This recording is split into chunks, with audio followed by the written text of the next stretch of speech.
આજની ધર્મકથા. આજે આપણે એક એવા મહાપુરુષના ચરિત્ર તરફ આગળ વધીએ જે મહાપુરુષે પરમાત્માના શાસનને જગ પ્રસિદ્ધ તો બનાવ્યું, પણ સામે એવું આલંબન પણ મૂકતા ગયા કે જે આલંબન પ્રભુ ભક્તિની અંદર વર્ષોના વર્ષો સુધી અને કદાચ છેક 21,000 વર્ષના છેવાડા સુધી આ શાસનને આ મહાપુરુષ ભૂલાશે નહીં. મહાપુરુષનું નામ છે વિમળશા મંત્રી. વિમળશા મંત્રીનો જન્મ વિક્રમ સંવત 1040માં વીરમતી નામના સ્ત્રી એટલે કે માતાના કુક્ષીથી એમનો જન્મ થયો. પિતાનું નામ હતું વીર. સુંદર મુખાકૃતિ, ઉજ્જવળ વાન, હસતો ચહેરો, માતા પિતાનો આનંદ સમાતો ન હતો. વિદ્યાભ્યાસ અને કલા કૌશલ શરૂ થયા અને એમાં ધીરે ધીરે તીક્ષ્ણ બુદ્ધિ હોવાના કારણે એ એટલા બધા પારંગત થતા ગયા કે માતા અને પિતા બંનેનો હરખ એટલો જોરદાર હતો કે પિતાને હવે આ હર્ષના કારણે ધીરે ધીરે સંતોષ થવા લાગ્યો. એને લાગ્યું કે મારા બાળકનું ભવિષ્ય હવે સિક્યોર છે અને આ બાળક આ પરિવારને અને આ કુળ મર્યાદાઓને બહુ સરસ રીતે સાચવી શકશે. એટલે વીર જે એના પિતા હતા એ વીર શ્રેષ્ઠીએ બાળકને બીજા બધા જ કારભાર સોંપી અને પરમાત્માના માર્ગે સંયમ લેવાનો નિર્ધાર કરી અને સંયમ સ્વીકાર્યો. આપણે ત્યાં પ્રભુના શાસનમાં વાનપ્રસ્થાશ્રમ નામના આશ્રમોની અલાવન્સ નથી, એટલે આપણે ત્યાં આવી વાતો નથી.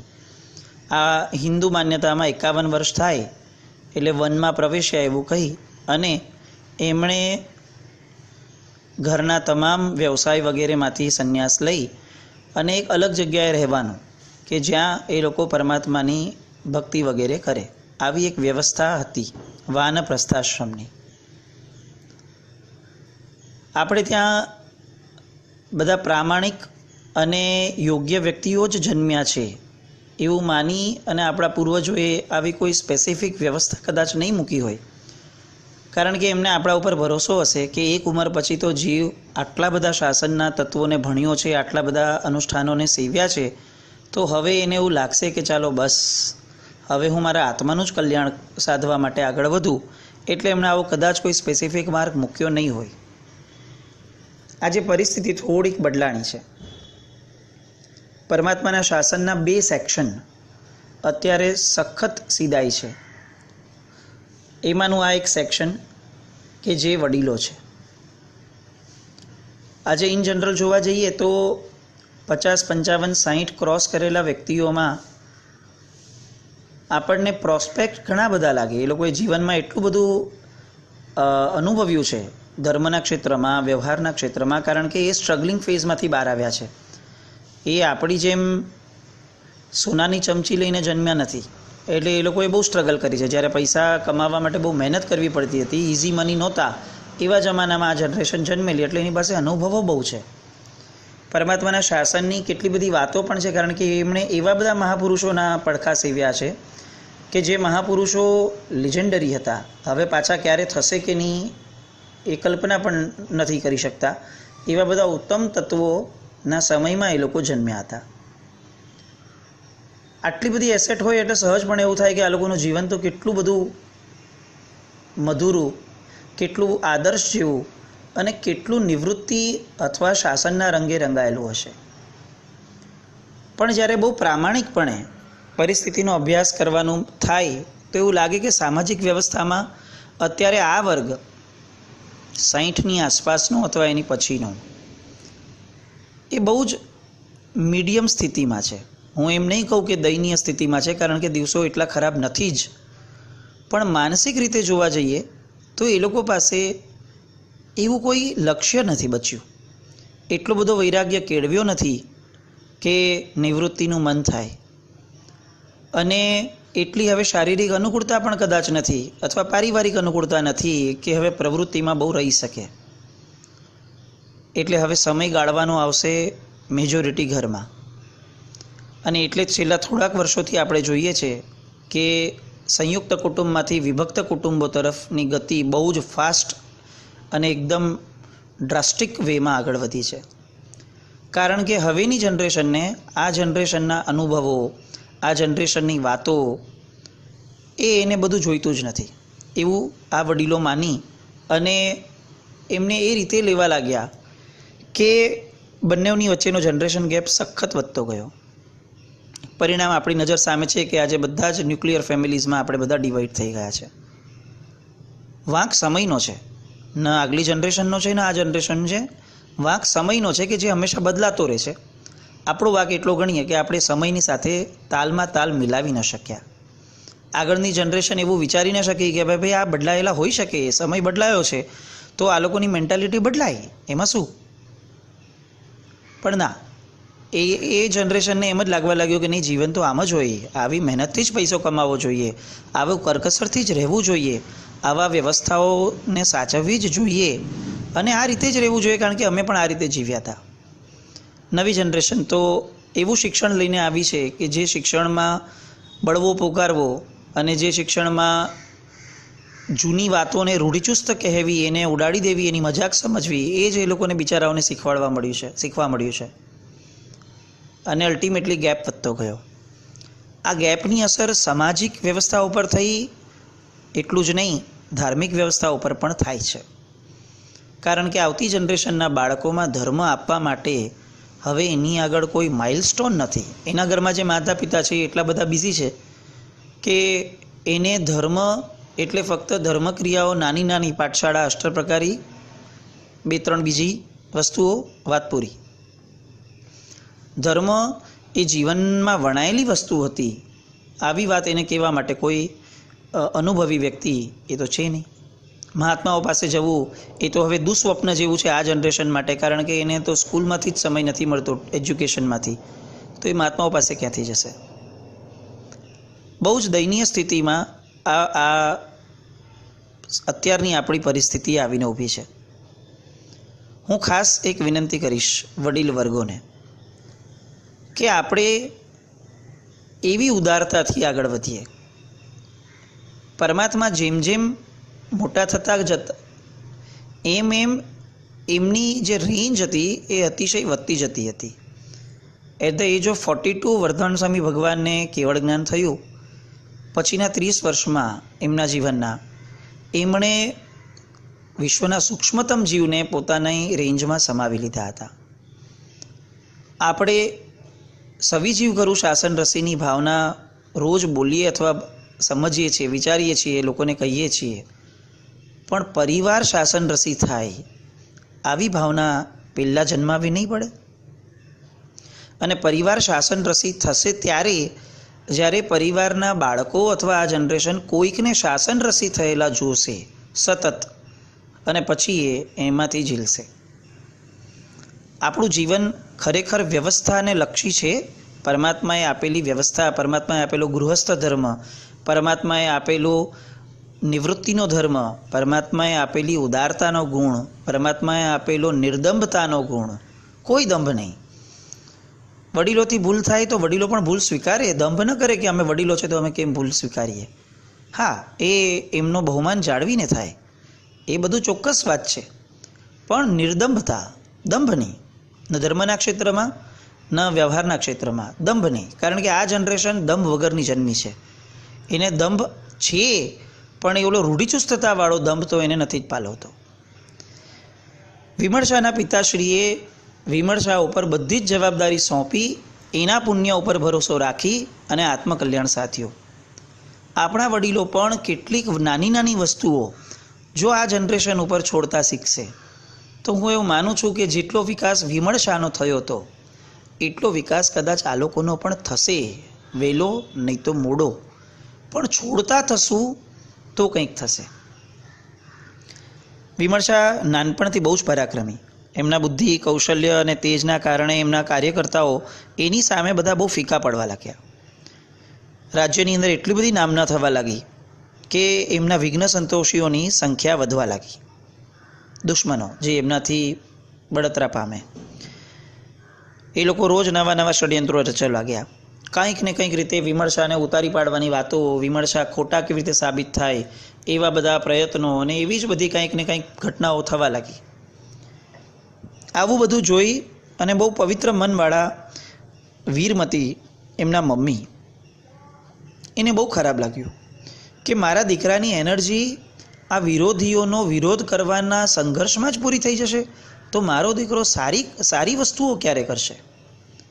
અને એટલે નેગેટિવિટીના વિરોધથી બચી અને ફક્ત પોઝિટિવિટીઓ મારા દીકરાના જીવનમાં આવે એવા આશયથી આટલો ભર્યો ભાદર્યો સંસાર જે વિમર્શાના પિતાશ્રી ઊભા કરીને ગયા હતા, એ આખા સંસારને એટલે એ નગરને ત્યાગી અને એ માતાજી વિમર્શાને પોતાના પિયરે લઈ ગયા. પિયરમાં બહુ જ સાદાઈથી જીવન હતું, જે આજે પણ એવું જ હતું. એટલે વિમર્શા જે જાહોજલાલીથી જીવતા હતા એ અહીંયા બધી જ સાવ જ પરિસ્થિતિના બદલાવ પ્રમાણે બદલાતી ગઈ. એક દિવસ આ વિમર્શા ઘોડી લઈ અને જંગલમાં ઘોડીને ચરાવવા ગયા.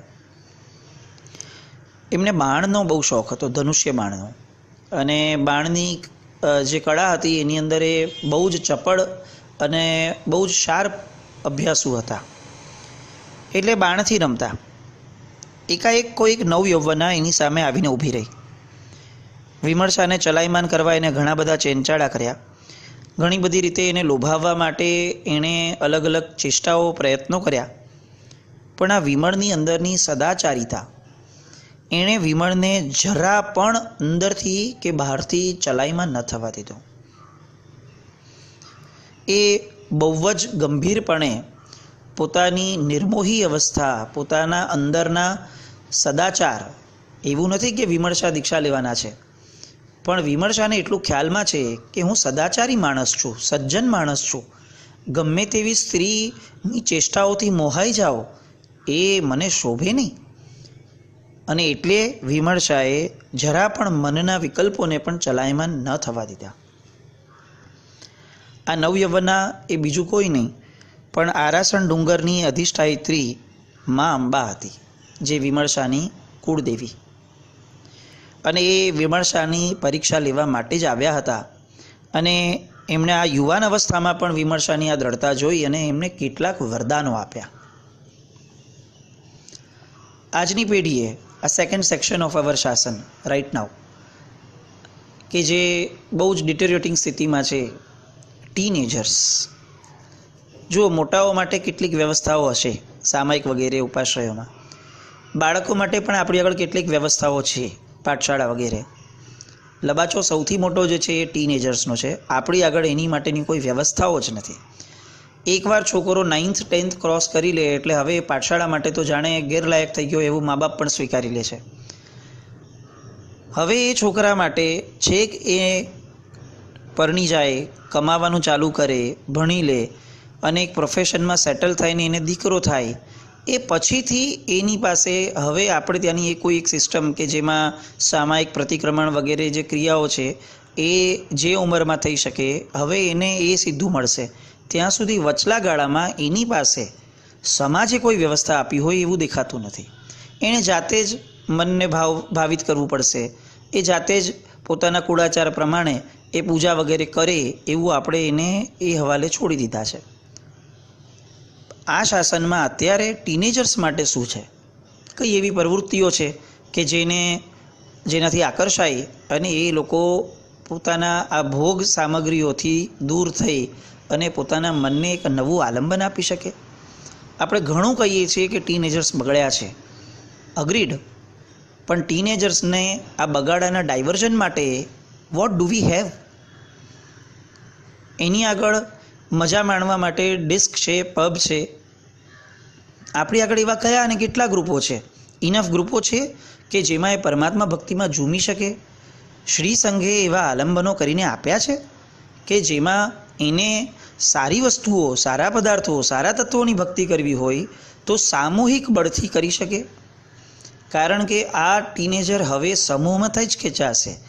એને તમે કહો કે તું ઇન્ડિવિજ્યુઅલ સુધર, પોતાના પ્રયત્નોથી સુધર, તો આઈ ડાઉટ કે આવું એજ્યુકેશન લીધેલો માણસ અચાનકથી આમ ક્રાંતિકારી વિચારો લાવીને પલટો ખાઈ અને ધર્મ તરફ વળશે, શક્યતા ઓછી છે.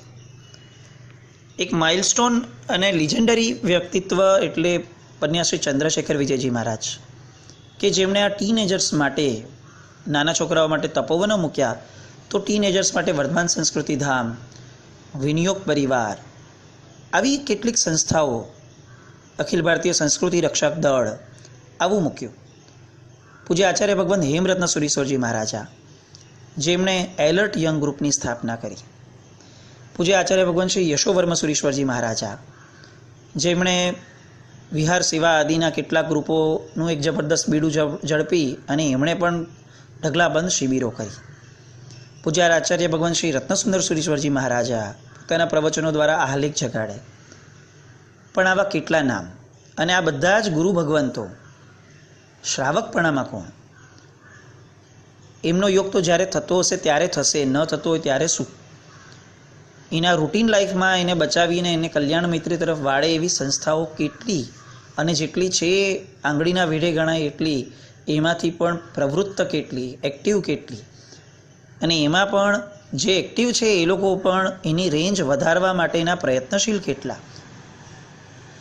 સમય પ્રમાણે આપણે કેટલાક બદલાવો લાવવા માટે કેટલાક મહાત્માઓ બહુ જ સરસ મહેનતો કરી રહ્યા છે. પૂજ્ય વિનમ્ર સાગર વિજયજી મહારાજ સાહેબ, કેટલા બધા મહાત્માઓ, આવા નામ લઈએ એટલા ઓછા છે, ના નથી, પણ એ પૂરતા નથી એવું પણ આપણે જોઈ રહ્યા છે. અને એ લોકો હજી એ ડેપ્થમાં નથી જઈ શક્યા, કારણ કે શ્રાવક શ્રાવિકાઓએ પોતાના ઘરના દરવાજા એવા ખોલ્યા જ નથી કે આ મહાત્માઓ ટીનેજર સુધી ઝડબે સલાક પહોંચી શકે. આ વિમર્શાને કુળદેવી એ વરદાન આપી એની પવિત્રતાને ડબલ કર્યા. આપણે આપણા બાળકોને આવા નાના નાના કુળદેવીને માનવાનો ધર્મ, પરમાત્માને, ભક્તિને એના ઊંડાણપૂર્વક, કારણ કે આ લોજિકલ જનરેશન છે, લોજિક સમજાવવા માટેની સંસ્થા આપણી પાસે ક્યાં છે? એ જે દિશામાં જઈ રહ્યો છે, સ્મોકિંગ, આલ્કોહોલ, આ વગેરે, ડિસ્ક વગેરે, અથવા એની ઉંમરના તકાજા પ્રમાણે બાયોલોજિકલી એના મનમાં જે આકર્ષણો જન્મે છે, એને મેચ્યોરિટીપૂર્વક સમજાવવા માટેની સંસ્થાઓ આપણી ત્યાં ક્યાં છે? એવા પ્રયત્નો ક્યાં છે? અને જે વસ્તુને સુધારવા માટેના આપણી પાસે પ્રયત્નો નથી, એ વસ્તુ બગડી છે એવી કમ્પ્લેન કરીને કરવાનો આપણને અધિકાર પણ કેટલો હશે? હું ચોક્કસ એવું કહેવા માગું છું કે આપણો જ વાંક છે એમ વાત નથી, પણ આપણો જે વાંક છે જેટલો વંશે પણ એને રિપેર કર્યા વગર આ જનરેશન હાથ લંબાવશે એવી શક્યતા, એવી અપેક્ષા એ લોકો પાસે ન રાખે. વિમળના પરાક્રમની વાતો જબરદસ્ત વધવા લાગી લોકોની અંદર, કારણ કે હવે મા અંબા એની સાથે, એની પાછળ છે. એકવાર એ માટીના જંગલોમાં, આવી રીતે જંગલોમાં ઢોરને ચરાવવા ગયા અને ત્યાં આવી રીતે બાણ ચલાવતા હતા શોખ પ્રમાણે. એમાં અચાનક એનું એક બાણ ઈંટ અને માટીનો ઢગલો હતો એની પર પડ્યો. એને એક મીઠો રણકાર સંભળાયો. તરત દોડીને વિમલ ત્યાં ગયા અને માટી વગેરે ખસેડીને જોયું તો સોના મોરથી ભરેલો એક ચરુ એને જોવા મળ્યો. ઘડો બહાર કાઢ્યો, માતાજીને સોંપ્યો, અને આટલી મોટી ધનરાશિ ઉદ્યમ વગર મળી જવાથી બધાને આનંદ થયો કે હવે આપણે આમાંથી કંઈક નવો ઉદ્યમ શરૂ કરી શકશું.